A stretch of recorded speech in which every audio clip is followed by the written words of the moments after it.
Hello and welcome. Good morning, everyone. Thank you so much for the invitation. My name is Laura 벨젠바흐. I'm the head of Ars's Electronica Export and work on international programs that we do. We are very delighted of being part of this conversation, also in this part of the world. And thank you once again for the invitation. I will tell you today a bit more about strategies for places where art, technology, and society meet, from the Ars Electronica perspective. So we have been analyzing and commenting on the digital revolution since 1979. We develop project strategies and competencies for the digital transformation.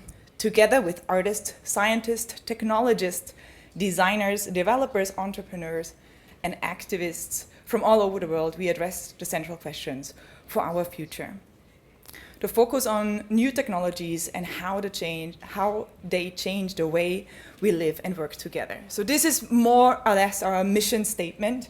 We are addressing this since 1979. For the media arts world, we can also say, with being then more than like 45 years old, we are old, exploring new technologies since a very long time now. We have three pillars that we built this on: art, technology, and society. And it is very important to highlight here the society as a central pillar that is very, very fundamental for the combination of discussing art and technology. Because we do see digitization not as a technological development, but as a social development. Whatever technology the respective game changer was, is, or will be, it is up to us as society to constantly demand, negotiate, and enforce new framework conditions, rules for our changing world. So this is why it is fundamentally important to always keep track also of society and build bridges to show and present why it is important to discuss technological changes and developments through art with the general public. We see ourselves being like a fundamental channel here, being a communicator to the people in a very fast-paced future. So from Linz to the world, where is Linz, right? I wonder what, who, where. Yes, here we go. It's a tiny little town, actually, in the Upper Austria, in Europe. We do have 200,000 people living in Linz. So this is tiny, right? Thinking about Busan has 3.3 million. This is quite a bit more than what we have. But still we were able to build something that is reaching the world with its message, which is kind of special, right? So our main program that we do that with is the festival. And this started in 1979 as a festival, yes, with a few people who are very nerdy and techy about radio waves and all kinds of technology that was present back then. The legend says that at the first festival we had 35 visitors. Yay! In 2024, in the 5-day-long festival, we reached more than 112,000 visits, which is quite impressive if we think we have 200,000 people living in our city. But we do also have a lot of international visitors coming to us. To be precise, it's 1,260 artists, researchers, and activists that we actively invite to come from 67 different countries. And we do have a very traditional festival program, right? We have exhibitions, which is our main center of attention, I would say. And it is accompanied by events, concerts, performances, workshops and lectures. And we have a full range of different kinds of mediation programs. But I think a video will probably show a bit better how this looks like.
This was last year's festival.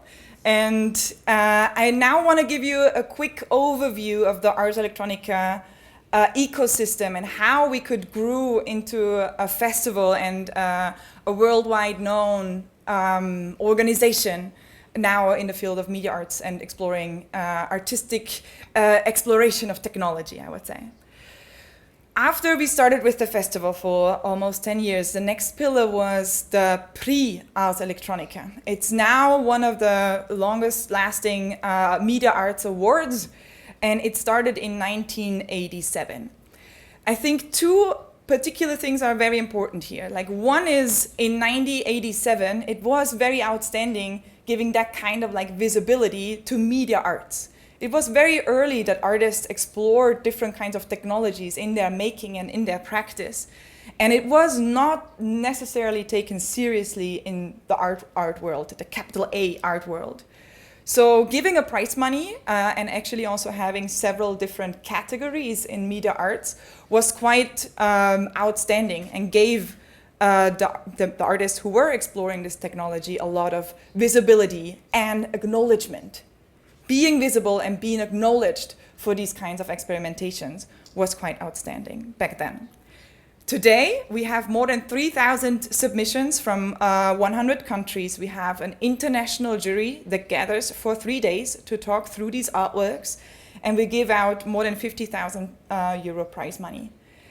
Out of this Prix Ars Electronica, we have a very wide range of different categories and awards that are building up on this.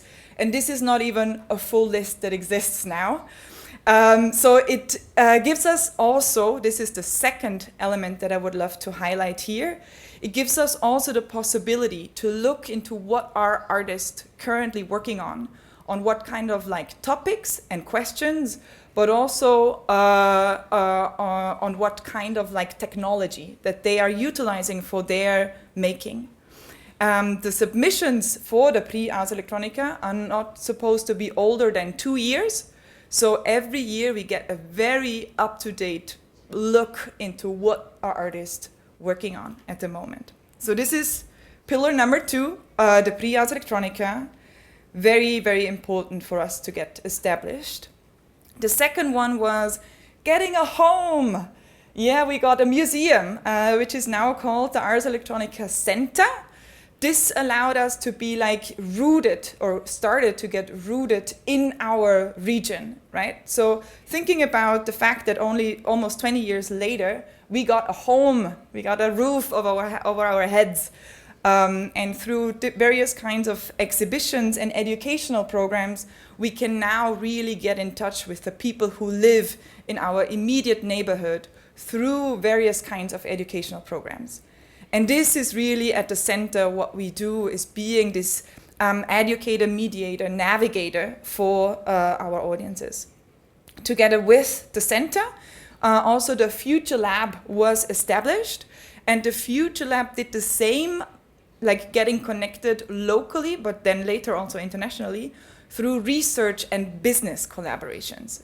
So Upper Austria has a very strong industry, and bringing art and art thinking to those businesses was the job of the Future Lab, amongst other things. But this was one element that I wanted to highlight here.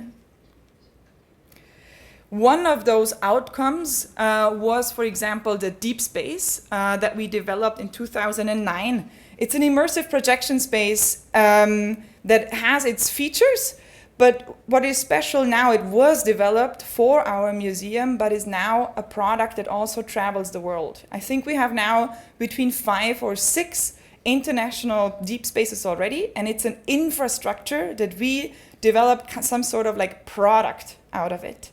So this is one of the elements that also gave us a strong standing in the business and education world.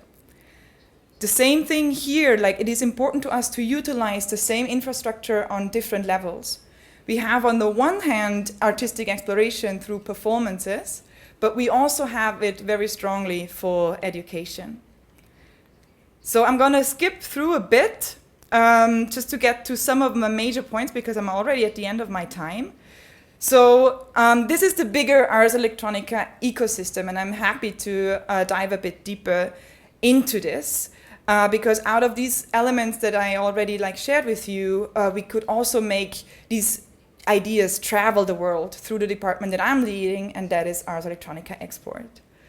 For us, it is important to get organized through a value compass in international collaborations. It is fundamentally important to be always strongly rooted locally. We always talk about co-production, co-curation, and co-creation. It's not us coming with a finished program to another place, but it's always a shared process. Pay the artist, also super important, not always given. And other strategies around gender balance, diversity, equity, and inclusion are guiding us in these strategies. To wrap up, I have one final anecdote about the young lady at the center picture with this little robot. So she is one of our young artists who won also the prize. The Prix Ars Electronica has a youth category, and she was one of the winners of those. During Corona, she was lonely and wanted to have a companion, and she made her own dancing robot that she was then dancing with at the festival. So she programmed and built her own robot that is being her companion. And this was then a door opener for a public conversation about human-robot interaction and how we can see our world living amongst machines. And this discussion led by an 11-year-old. Thank you very much for your attention.